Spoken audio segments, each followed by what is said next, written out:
Yep, to the yep. You already know what time it is. It's your girl P.O.C. Turn your radios up, spread the word, spread the message. You already know how we come in each and every Friday live on 900 AM WURD 96.1 Word Radio, 10 a.m. to 11 a.m. We're bringing you that greener, safer Philadelphia conversation. Eco Word. Make sure you tap in. You already know we want you to be a part of the conversation every time we go live. 215-634-8065. Toll free 1-866-361-0900. We're also live, tap in on Facebook. So if you want to see my face as well as my guest beautiful face, all you got to do is go to Facebook right now and you can definitely see what we got going on. You can also drop your comments below so we can read them aloud on air because we want you to be a part of this conversation.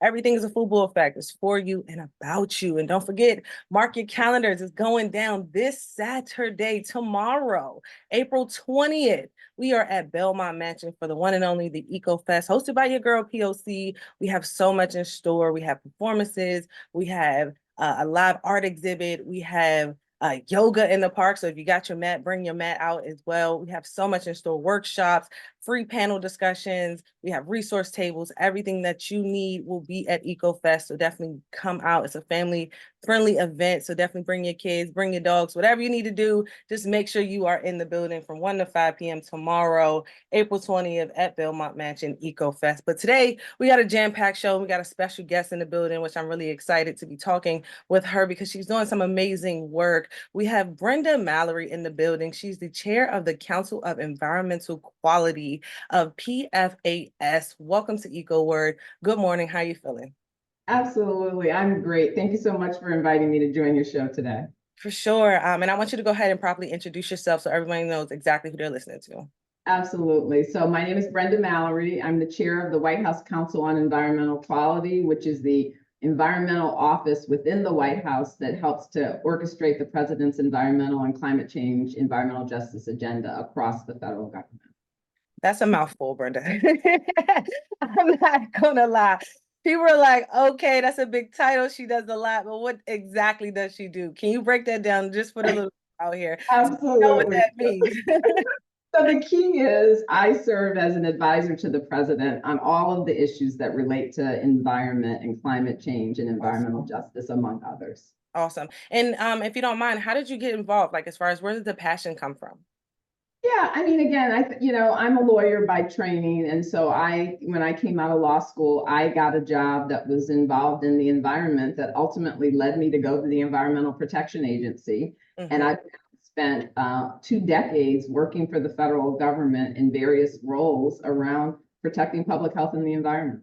I love that. And, you know, when it comes down to climate change and climate action, also when it comes down to the conversation of environmental justice, a lot of people are getting more involved. A lot of people are wanting to be at the table and take part in these conversations. So how are you receiving like the overwhelming support now? Because at one point, you know, I was like, that's not real. That's not a thing. And now it's like, whoa, I can see it every day. Absolutely. And I have to tell you, that is a reason why I was so excited to be part of this administration, because we have never seen environmental justice be given the priority that it's being given in this administration. And really all across our work, one of the main things the agencies are focused on is how are my actions going to affect communities? How are my actions going to affect people who historically people have paid no attention to? And so like just being in the position where I can help that effort has been great. And we've done a lot of things over the course of the administration that bring the community into the work. We've created formal sessions like an advisory council where we have environmental justice advocates from all across the country who advise us.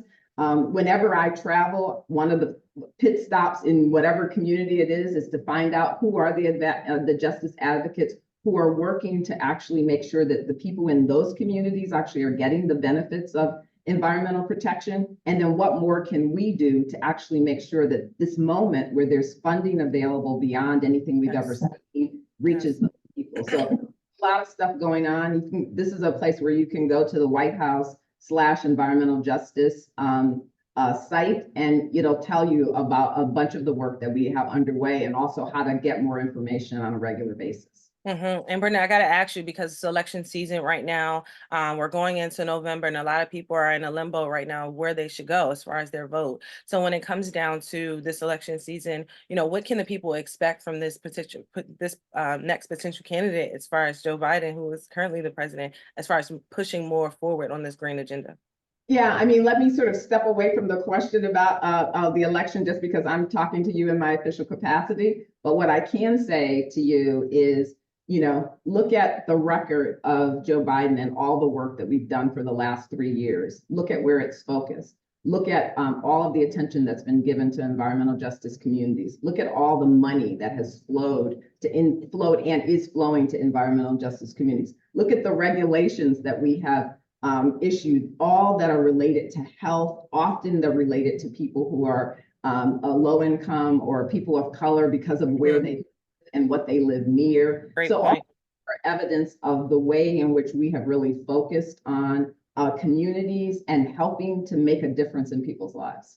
Thank you so much for your transparency, and you definitely made a great point. But I want to focus in on today's conversation because we have our first ever national legally enforced drinking water standard for PFAS. So when it comes down to this enforcement, talk to us a little bit about it. How did it get started, and why is this so important? Well, so first of all, like we know that PFAS is a chemical that has had a number of benefits over decades in our society. It's used in all sorts of in ways that actually have had made kind of things easier for us.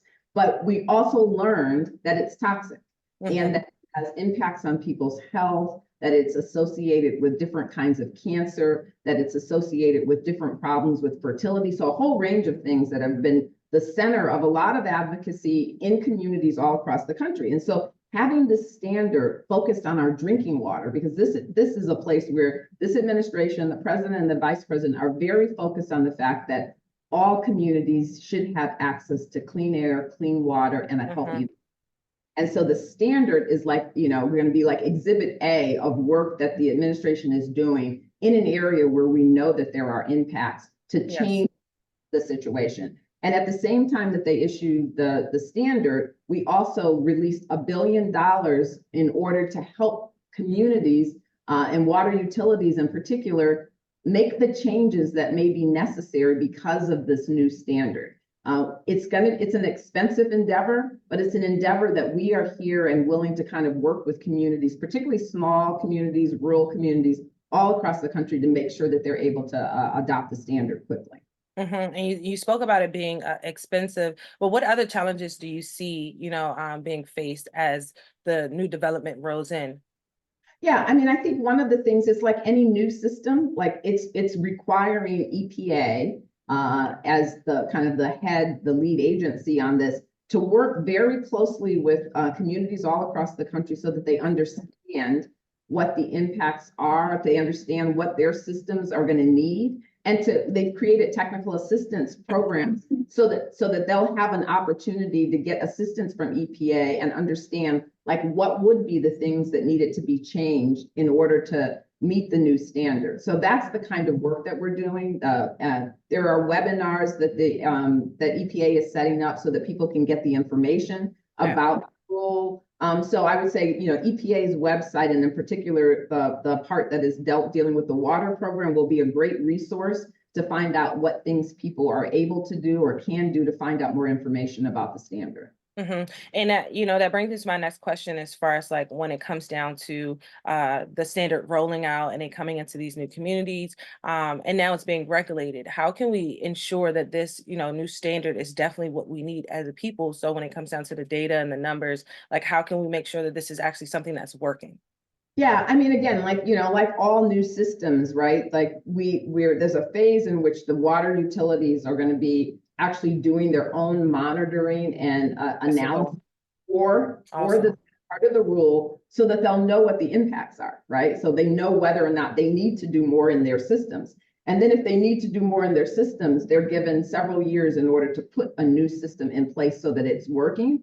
And then on the back end, we have to monitor what's actually happening. So all of that is built into the structure of the standard. And when does this all roll out? When does this kick off? Yeah, so we announced the rule last week, and the water utilities basically have a period of 5 years to get the new system in place if they need a new, Okay. right? Everybody's going to need a new system, but if they do, like we've allowed 3 years for the monitoring and figuring out like what kind of action would be necessary, and then 2 years to build it.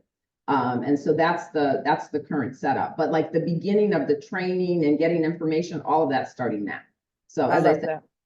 PA's website, you'll find more information about how people can get involved and get more information. And when it comes down to, and thank you for that information. And then when it comes down to the specific roles that the community actually plays in this new standard, is there any community engagement pieces that come along with this? Well, first of all, we went through a rulemaking process, and that is how we arrived at this rule. Like this rule has Awesome. already gone through a period in which we've gotten community engagement. I think the way that it gets implemented in each of the local areas and through your local utilities probably has a lot to do with the way that your community engages with the public and what their systems are. And I think CPA is going to be there to be like an assistant for that effort. Mm-hmm. And just specifically for you, do you have any expectations for this new standard yourself? Yeah, I mean, absolutely. I think this is, first of all, this is such a huge first step. And I call it a first step. And in fact, when we made the announcement last week in North Carolina, we all recognize it as the first step because from here, now that we're all focused on a goal that we're making, that we can try to figure out how to, get the right amount of money to make sure that the right communities are actually benefiting from it. So I feel like this is going to be a tremendously beneficial thing to communities. And as I think I said already, there's like 100 million people that we know who will benefit from this improvement. And, that's huge. That is really huge, and when we talk about water and clean water and safe water to drink, everyone always wants to bring up the first situation that we made, I would say publicly, which was Flint, right? And I think that was something that hit people really hard. And then, the situation that happened in Louisiana with Katrina, that hit really hard as well. So when it even comes down to drinking water, I feel like within certain communities, people always have this false narrative. And so when it comes down to making sure that people feel safe, that trusted feeling, is there any words that you can give to communities who have always had a negative stereotype surrounding it because of the impact that they have felt before? Yeah, I will say totally. I understand that kind of concern and fear. It sort of creates the sort of trust but verify mentality. I can vouch for the work that we're doing in this administration, where there is a genuine effort to try to overcome some of the historic wrongs that have occurred, particularly as it relates to water. And so, yes, continue to trust but verify, but I can personally feel comfortable saying that we're doing the best that we can to make sure that the public is protected. Thank you so much, Ms. Mallory, for coming through here on WRD, blessing the airways with us this morning. We appreciate the work that you're doing and everything that you have going on. Again, can you tell the people how they can find more about you, how they can stay locked, and if they want to connect with you all to find more information about this new standard, how can they do so? Yeah, absolutely. So I would start for talking more information about the Council on Environmental Quality, where I work. Go to the White House / you can go to environmental justice, and that will kind of link you into how you can find out more information about the work we're doing overall. For EPA and the water program, I would go to the Environmental Protection Agency / Office of Water. This is such a big issue. It will come right up as one of the key activities the administration has just undertaken. Thank you so much. Is it too soon to say what's next? All I will say is April's a big month. Pay attention. Okay, I love it. Thank you so much. We appreciate your time, and I wish you nothing but the best. Have a good one. Absolutely, you too.